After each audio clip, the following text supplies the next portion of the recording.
నమస్తే, welcome to టీఎస్3 news. నేను సృజన. రైతే రాజు. రైతు కన్నీరు పెడితే రాజ్యం చల్లగా ఉండదు. ఇది మనం వినే మాట.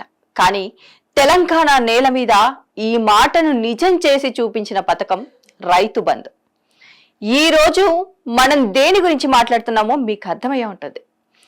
గత ప్రభుత్వం రైతులకు ఏం చేసింది, ఈ రోజు ఉన్న ప్రభుత్వం ఏం చేస్తోంది, నాడు కేసీఆర్ గారి పాలనలో రైతన్న ఎట్లా ఉన్నాడు, నేడు ఎట్లా మారిండు, నిజాలేంటో క్లియర్ గా మాట్లాడుకుందాం.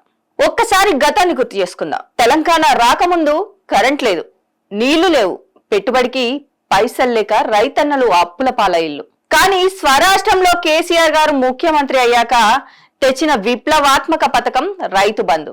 మొదట ఎకరాకు ఏడాదికి 8,000తో ప్రారంభించి ఆ తర్వాత దాన్ని 10,000కు పెంచిండు. అయితే ఎన్నికల మేనిఫెస్టోలో దీన్ని దశల వారీగా 16,000 వరకు పెంచుకుంటూ పోతామని కూడా కేసీఆర్ చెప్పుకొచ్చిండు.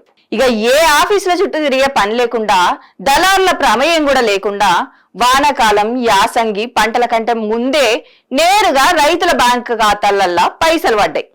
కేసీఆర్ గారు ఉన్నంత కాలం రూపాయి కూడా బాకీ పెట్టకుండా, ఎట్లాంటి కండిషన్లు పెట్టకుండా 1,00,00,000 మందికి పైగా రైతులకు సకాలంలో పెట్టుబడి సాయం అందించి రైతు బాంధవుడు అనిపించుకున్నాడు.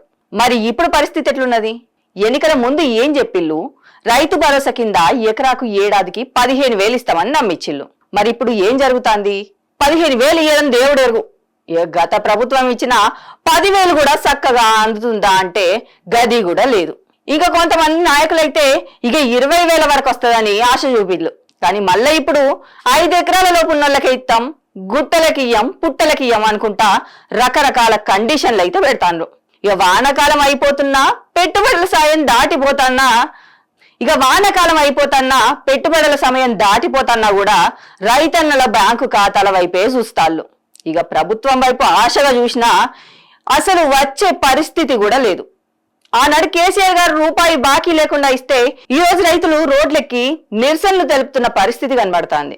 మాటలు చెప్పుడు వేరు, చేతలలో చూపించడం వేరు.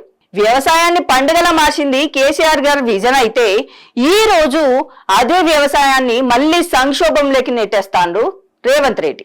కేసీఆర్ గారు ఉన్నప్పుడు రైతు బంధు ఒక నమ్మకం, ఈ రోజు రైతు భరోసా అనేది ఒక నిరీక్షణగా మారిపోయింది.